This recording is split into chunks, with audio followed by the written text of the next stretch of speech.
On Christmas Eve, my brother's daughter tore open my gift and sneered. Dad says you only buy trash. His wife held with laughter. I stayed silent that night. I froze their credit cards. At 7:22 a.m., they were denied at the store checkout, and then I knew it would be awkward the second I parked in front of my parent house and saw my brother's brand new SUV in the driveway. The same brother who rent I quietly covered last month in his gas bill, but God forbid he downgrade his vehicle? Or heaven forbid? Christmas Eve was always a weird dance for me. Smile, nod, act like I didn't know they talked behind my back. They being my brother Jake, his wife Amanda, and her delightful 10-year-old demon spawn Ellie. My daughter Ava clung to my hand while we walked up to the door. She was 7 and still had that sweet innocence that made me want to protect her from everything, including my own family. She was clutching a tiny bag she decorated herself.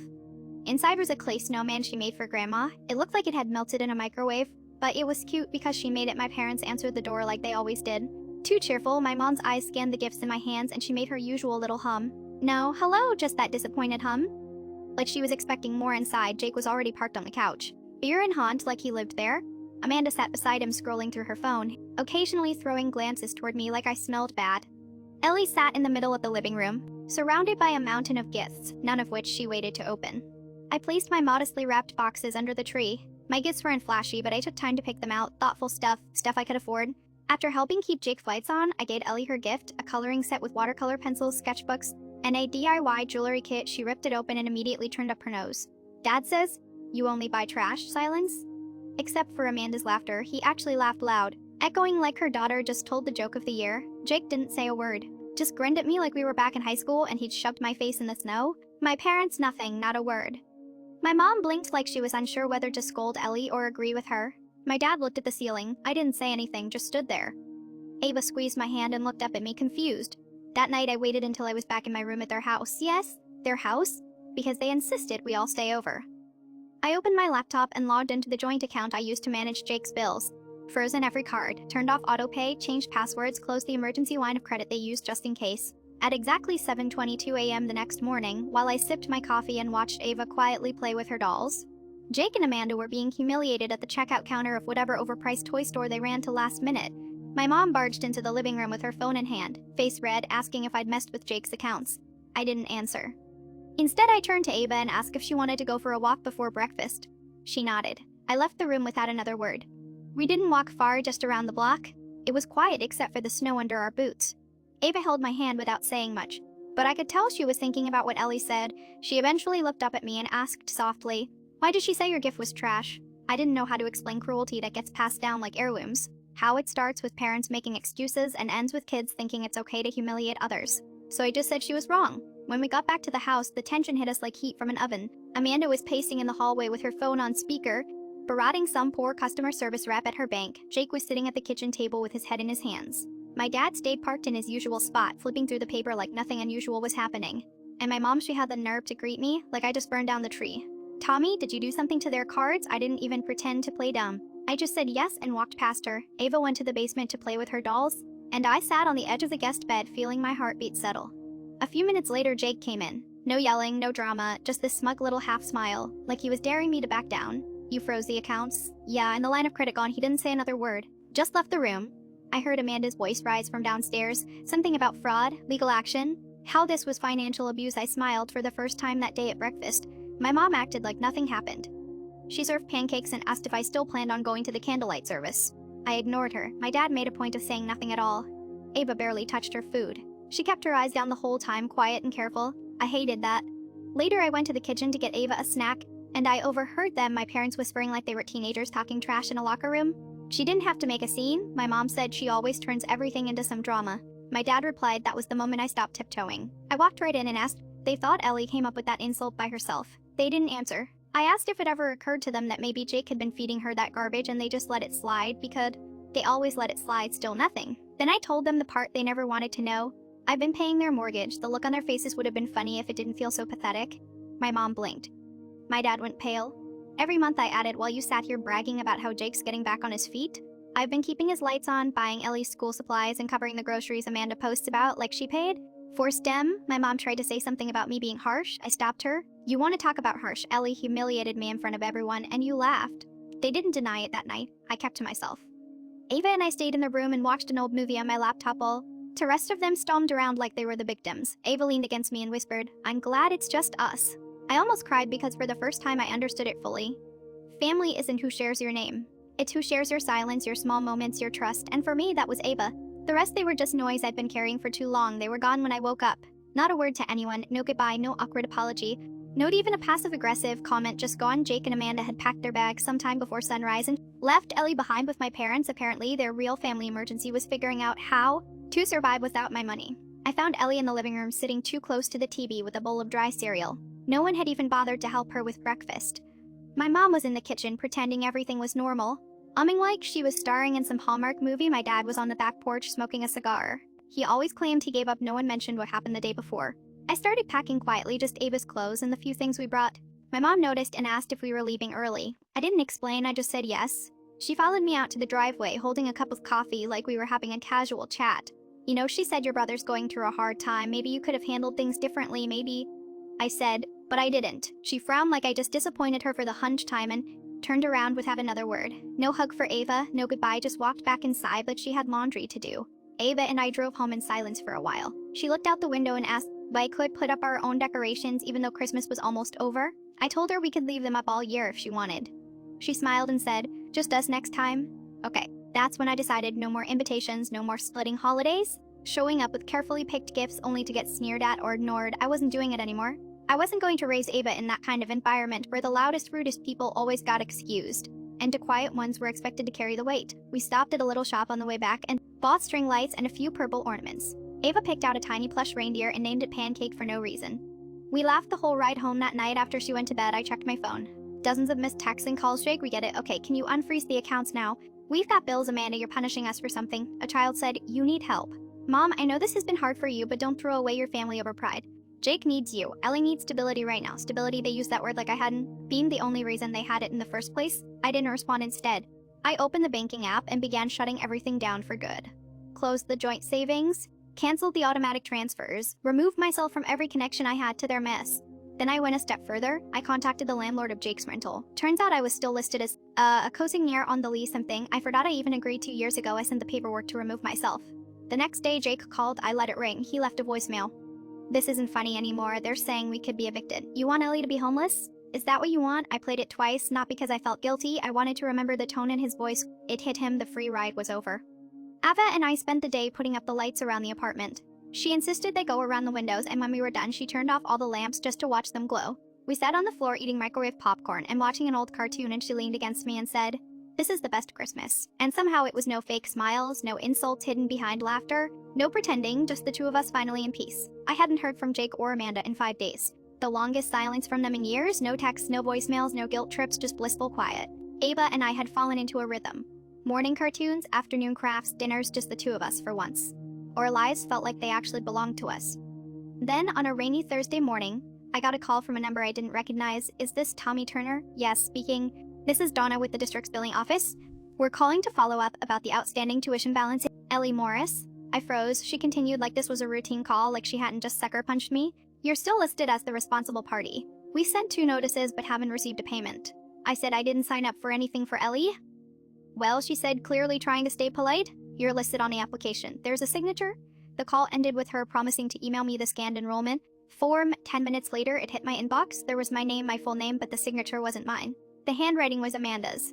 She had signed me up to be financially responsible for Ellie's private after-school program, something they hadn't even mentioned during Christmas. It was nearly $3,000 in back tuition. I sat there in disbelief, and the part that hit me hardest?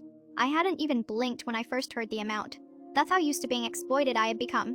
I drove straight to the school district office and demanded to see someone in person. A woman behind the counter looked me dead in the eye and said, if it's fraud, you'll need to file a police report and submit a notarized affidavit, otherwise you're liable. No emotion, no sympathy, just policy. Fine. I left, drove straight to the police department, and filed the report.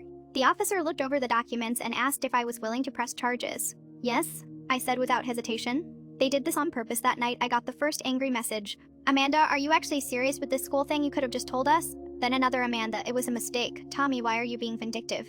Ellie loves that program. Then Jake? You're blowing this way out of proportion. Stop making drama where there isn't any. But they knew what they did. This wasn't a mix-up. They were just used to me cleaning it up quietly. I didn't reply the next day. It got worse. I received an alert from my tax software. My 2024 tax return had been flagged because Ava had already been claimed as a dependent by someone else. My stomach turned, I logged in and pulled the fraud notification. The system showed Jake's name. He had filed early, probably desperate for a quick refund, and he'd claimed Ava as his daughter. He stole her identity to steal from me. I sat there shaking, not crying, just completely still. It was one thing to use my money to lie, to talk behind my back, but to take Ava's name, her information to benefit himself? That crossed a line I didn't even know existed. I called my accountant and explained everything. She went silent for a moment, then said, "Tommy, we need to fix this now and you need to report him." "You already filed a report yesterday." I said. "This just adds to it." I spent the next 3 hours pulling documents, birth certificate copies, school records, everything that proved Ava was mine. My accountant sent a legal declaration to the IRS that same day. That night, I received a final voicemail from Jake. It was 1 minute and 22 seconds of pure bile. "You're ruining everything. You don't understand how hard things are for us. We were counting on that refund. Ellie needs school. Amanda needs medication. You're heartless. You're sick. You're trying to destroy our lives over a couple of signatures. You want to play this game, fine, but don't come crawling back when you realize you're all alone." I saved the voicemail, then I called my lawyer. I had been helping Jake with his taxes, bills, mortgage, and rent for 4 years. I had records, screenshots, bank statements, contracts. I wasn't just cutting them off anymore, I was documenting every. I told my lawyer I wanted to file a formal cease and desist. I wanted to remove myself from every legal, financial, and housing document tied to them permanently, and just when I thought the week couldn't get worse, a letter I ripped in the mail. A notice from a collections agency, a credit card opened in my name 5 years ago. One I hadn't used and completely forgot existed. The balance maxed out. Jake's name was listed on the authorized user account. They had been using my credit silently in the background for years. It was all unraveling, and it was about time. The worst part of betrayal is realizing how long it was happening while you weren't paying attention. I thought I was being generous, supportive, but now I saw it clearly. They had been playing me from every angle, stealing, forging, lying, and I had been too exhausted to notice the next morning. I sat down at my kitchen table with a legal pad and started writing out everything I could remember. Every account I opened for Jake, every emergency Amanda had, every time my parents told me to just be the bigger person. And the list was long. By noon, I had 4 years of quiet exploitation documented with receipts, screenshots, and digital backups. I sent it all to my lawyer and told her I was ready to move forward with everything. The police reports, the IRS fraud case, the collections agency dispute, and the financial disentanglement. She asked me if I wanted to pursue civil damages. I hadn't even thought about it. "Can I?" I asked. "You can," she said, "and you'd win." Something in me snapped into focus. Yes, I would. Not because I wanted revenge, not even for the money, but because I was done being afraid of their anger, their guilt trips, their chaos. If they wanted to burn bridges, I'd hand them the matches and watch. Later that night, Ava was coloring on the floor when I got a message from my mom. "Your brother told me you're suing him. This is family, Tommy. Why are you trying to destroy it?" I stared at the message for a long time. Then another one came in. "We raised you better than this." No, they didn't. They raised me to believe that love meant tolerating abuse, that silence was strength, that survival meant carrying everyone else's burdens no matter how heavy they got. I unlearned all of that myself. I didn't respond. Instead, I called Ava over, scooped her into my lap, and asked if she wanted to go on a little trip like a vacation. She asked, eyes wide, "Just a weekend, you and me?" She nodded so fast it made me laugh. The next day, I booked a cabin 2 hours away. Somewhere quiet, surrounded by trees where I could breathe. I turned off my phone and packed our things. No texts, no calls, no drama, just us. The cabin was small but warm with a wood stove and a giant window overlooking the forest. Ava spent most of the weekend collecting rocks and pretending they were treasures. We cooked pasta on a tiny stove and read books by flashlight when the power flickered from the storm outside. It was the most peaceful 48 hours I'd had in years. When we got home, I turned my phone back on. 37 missed calls, dozens of texts, and a voicemail from Amanda that started with, "You think you've won?" and ended in something close to begging, then one final message from Jake. "I lost my job. Amanda's parents won't help. We're going to lose the house. Are you really going to let that happen to your own family?" Yes, I was, because I had my own little family now. Just me and Ava, and the more they sank, the lighter I felt. My lawyer called that night, saying Jake had finally responded to the cease and desist. Not with a lawyer, not with an apology, with a handwritten letter. She read it to me over the phone. It was pathetic. He blamed Amanda, blamed stress, blamed me. Said he didn't know how bad things had gotten. Claimed he didn't mean to hurt anyone. Said Ellie was suffering. But never, not once, did he take responsibility. I told her to move forward with everything. Freeze what could be frozen, file what could be filed, wipe them from every document, every account, every obligation. Burn it to the ground. That night, Ava fell asleep with her hand in mine, and for the first time, I felt something I hadn't in years free. The legal paperwork was finalized by the end of January. Every account Jake had touched in my name closed, every fraudulent charge disputed. The tax fraud claim was now under official review with the IRS, and I was cleared as Ava's sole legal guardian on file. The collection agency was notified of the identity theft, and I had a police report to back it all up. I was no longer attached to them in any way, and it felt unreal. For weeks, I kept waiting for something to pull me back. A call from my mom, a message from Amanda pretending nothing happened. Maybe even some fake apology dramatic, and Holo begging for another chance. but there was nothing then. On a random Tuesday morning, I received an envelope handwritten. No return address. I opened it expecting another guilt trip from Jake. It wasn't. It was from Ellie in shaky, childish writing. She said she missed Ava, that she didn't understand why I was. Modot?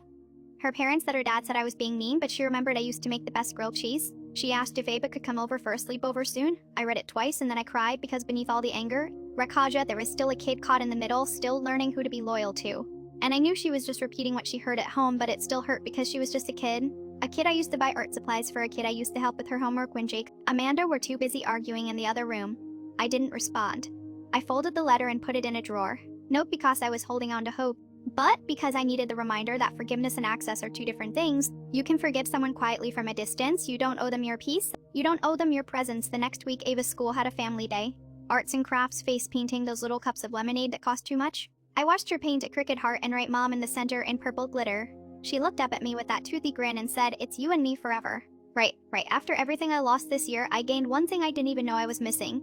Clarity. I had spent so many years keeping that family together, holding my breath during holidays, swallowing insults, pretending love was louder than disrespect, but I finally realized something no one had ever said out loud. You're allowed to walk away from people who don't love you the way you need to be loved, even if they're your blood. Especially if they're your blood. I didn't return the letter. I didn't answer the last voicemail Jake left me 2 weeks later. The one where he finally admitted he might have gone too far. I didn't send Christmas cards or check in on my parents. Call anyone when Amanda's birthday came and went. I cut the cord and I never looked back. Ava and I started new traditions. We hung lights in April, ate pancakes for dinner every Friday, built blanket forts. Said I love you every day. Even if we were just going to the grocery store, we didn't need big speeches. We just needed each other because at the end of the day, she was the only one who saw me. And I was finally learning to see.